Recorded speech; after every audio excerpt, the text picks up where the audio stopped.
بیا ببین مردم چه ماشینایی سوار میشن میان دانشگاه. یکی بی ام سوار میشه، یکی شاسی بلند سوار میشه. اون وقت من با کویک من دیگه به خدا خجالت میشه. تو رو خدا ماشین رو عوض کن. بابا مگه کویک چشه؟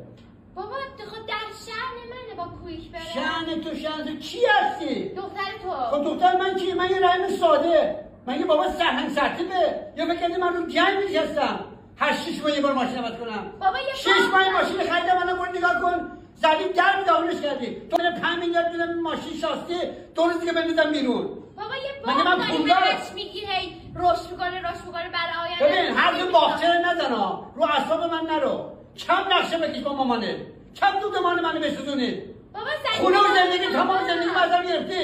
یه دونه باغچه برای من مونده. من 6 ماه دیگه گیر داده میگی من میخوام برم خارج. میخوام برم خارج. خب دودمان منو بسوزون برو خارج. چه تاجی میخوای سر من بذاری تو؟ خب پس کی باید خرج خارج منو بده؟ مگه من مجبورم خرج خارجی تو رو من بدم؟ من تو خرج خونه خودم موندم. بابا تو بابا رو پس باباتم که باباتم. چون باباتم باید بابای منو در بیاری تو. فردا من میبرم میفروشم کویکو. برو همون با مترو برو بیا. بابا من با مترو. برو. تو بگردی کی هستی مگه؟ اینقدر دیدی به رولات خوندم. خجالتم نمیکشه.